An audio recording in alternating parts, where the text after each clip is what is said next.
All right, so today we're going to be talking about how to help brands win with variable data printing.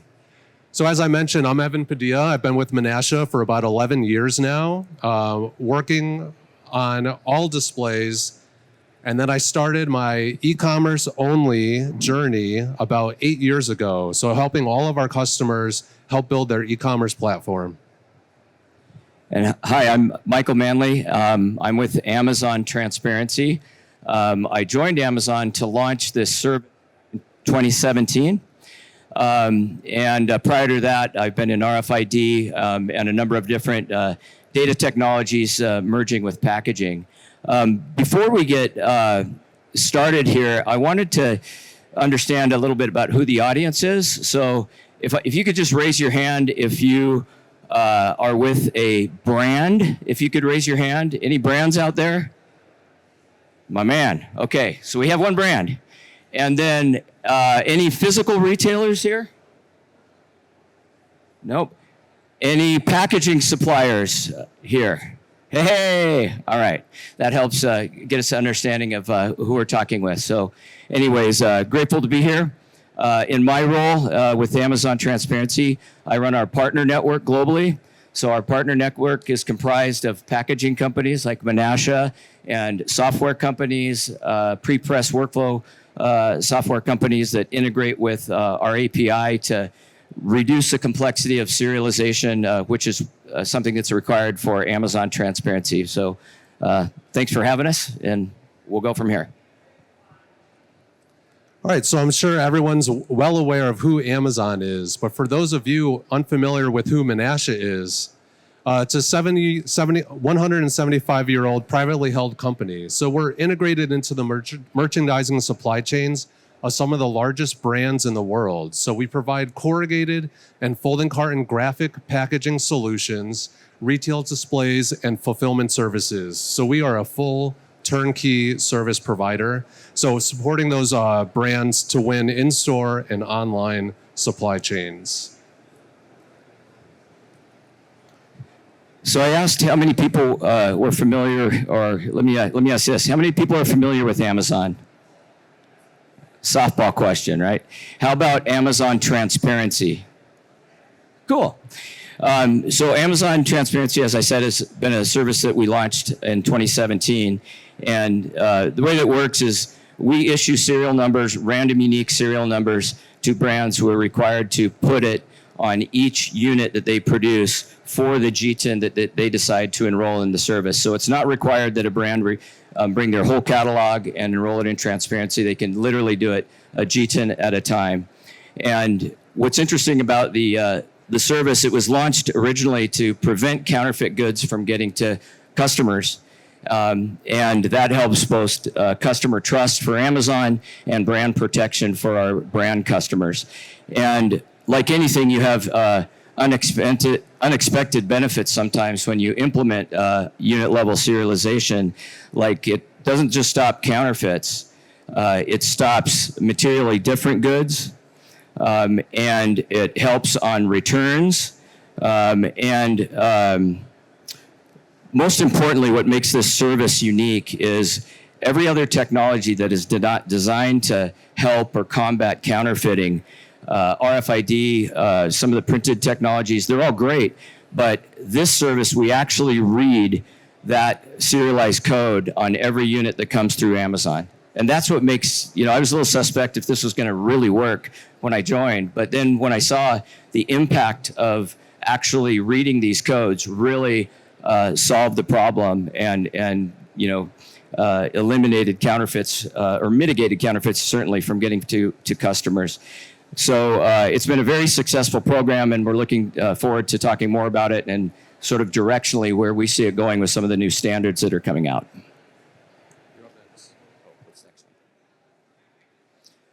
Okay, so this slide is credit to GS1.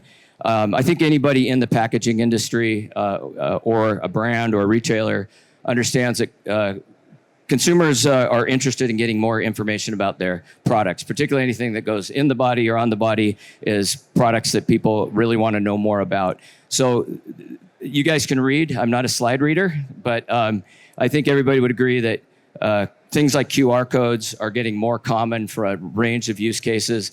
At the same time, people want more information about the products that they're purchasing. So this is just sort of a backdrop to our conversation. And since you guys are in the, most of the people are in the packaging industry, this is probably, not new information either. But I will point out that Ship-in Product Packaging is an initiative from another group within Amazon, which used to be called SIOC. So it used to be called Ship-in Own Container. And that was a great internal acronym, but not a lot of people on the outside knew what that was. But Ship-in Product Packaging speaks to really consumers. They can kind of understand that concept. So the name has been changed to Ship-in Product Packaging. But the whole idea there is to reduce the number of touches that we have to do and protect the product all the way to the consumer.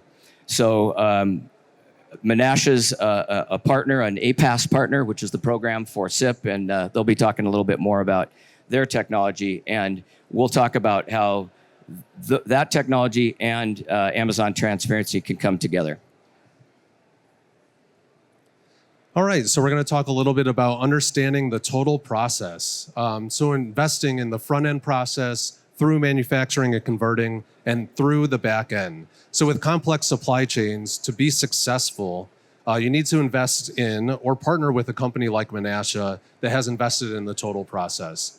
So starting from the front all the way through the end. So we have the code management, so API integration. We're going in and physically requesting codes on your behalf. We're managing all of those codes on through packaging design, where we're incorporating those codes into the packaging. We know where they're going to end up. We're leaving space for it. We're setting it up for success. And then into manufacturing, where we've invested in technology and equipment so that we're able to print those codes in material manufacturing. So we're not just getting to the end and slapping a label onto it. We're building those codes in from the start. So we know that every single piece of packaging is going to have a code. And then into fulfillment, where in some cases we are still applying a label, but we're also applying those codes right at the end using late stage customization and inkjetting those onto the boxes. So manufacturing is the primary packaging, fulfillment into the multi-packs, which Transparency has started allowing multi-packs to be enrolled, which was a great benefit to a lot of the brands. And then into distribution, where we're shipping those out into the different networks. So integrating those transparency codes into your brand graphics. So we want to understand the label application supply chain and what the total applied cost is. So you obviously, if you're applying a transparency code and you're waiting all the way until the end and you're applying those additional labels, you have the cost of the labels, you have the cost of the freight, the labor to apply those labels. Labor is not cheap nowadays. So we want to leverage that new printing and converting technology so we can integrate all of those codes directly onto the packaging. So there's no additional cost to applying it. It's integrated straight through the packaging workflow. It's all managed through APIs. So we know that all the codes are accounted for, they're all requested legitimately, and that they're making it onto every single package. So with the new technology that we have, it makes it volume agnostic. So no longer are you only having to do very large runs. We could do the smaller runs, managing multiple different SKUs, and we're ready to go with all of this technology. So I'll walk you through a couple examples here. So one of our customers, Atlas, so they were able to unlock the brand control and improve sales through the variable data printing. So one of the challenges that they saw was they had a lot of third-party sellers or drop shippers. They were easily procuring the product from different retailers and able to sell it up on Amazon. So one of the solutions we had, so we were leveraging our new nanoprint technology, something that we're calling MarketFlex, to seamlessly incorporate those transparency codes directly onto the primary packaging.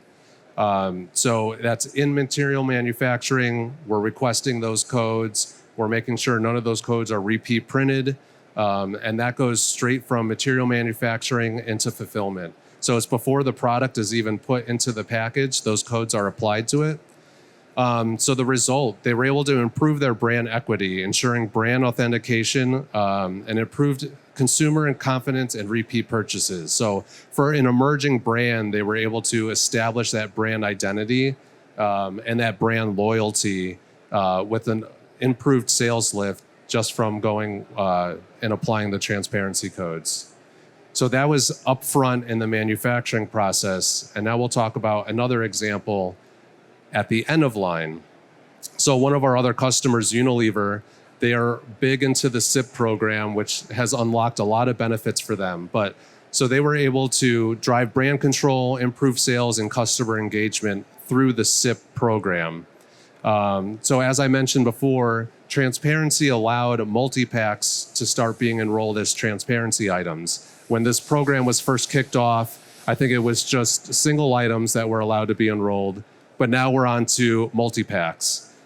So we were able to utilize their already proven Material Smart platform, where we're utilizing automation on the fulfillment side and some generic materials up front, where we're doing all late stage customization to make that mix specific. So by utilizing new technology, we were able to incorporate the variable data print, being the transparency codes, into the static print that made those mixes specific. So being the UCC or the UPC, the description.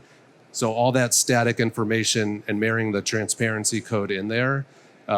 So by doing that, we were able to eliminate that additional touch, bring it all into one, and still make it transparency compliant. So as a result, it ensured that only authenticated product was making it onto Amazon. So instead of losing the buy box, where if you go onto Amazon and you figure out an item that you'd like and you hit buy it now, it wasn't defaulting to the Unilever listing, it was defaulting to a third-party seller. So by enrolling the item into transparency, they were able to knock a lot of those unauthenticated products off the platform, so that when you hit buy it now, it was only an authenticated product from Unilever, so they were able to regain that buy box for the listing.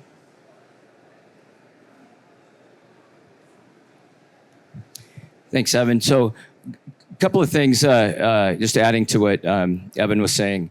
So Amazon Transparency protects the GTIN and the sellable unit. So when we're talking multi-packs with multiple units of the same product, we do protect the sellable unit. So that means if the sellable unit is a 24-pack of something, and that's going to be a different GTIN than the individual units, you can enroll with transparency that way. And a lot of consumable brands have found that as a great way to kind of get in transparency, understand how it works, get business value, and it's a very low lift. You're not changing packaging, right? And then the second step of that is, hey, this is working great for multi-packs. You look at your other SKU mix and figure out which products might benefit. And we have a whole BD team that works directly with brands, so they kind of help them figure that out. But what partners like Menasha do is just make the whole execution just seamless. It's really easy when they're integrated with our API. They're able to incorporate that code right into the pre-processed workflow all the way through to production. So it makes a very low risk entry point. So looking forward, Amazon Transparency, its mission was to, as I said before, stop counterfeits from getting to customers. And we have enrolled more than 88,000 brands globally, and we're creating billions of codes every year. But when I ask how many people are familiar with Amazon Transparency, I saw 3 hands. So we can do better. So one of the things that exciting happenings in the industry is this new GS1 standard called Sunrise 2027. Can I see hands with people who have heard of Sunrise 2027? Okay. So how many people are familiar with the GS1 spec for Sunrise that allows for serialization? Did everybody know that you can incorporate a serial number? All right, you guys read the spec. Nice. Most people that are being told, hey, we need to start looking at Sunrise. So-and-so is going to require it. The minimum requirement to comply is merely taking the GTIN that's in the linear barcode today and making it a 2D code, either data matrix or QR code. So if you do that, you're GS1 compliant. But you're missing out on a tremendous amount of value potential in a couple of key areas minimally. One is if you add a serial number, a serialized G10, now you can roll in transparency and get all the benefits of transparency table stakes just by doing serialization.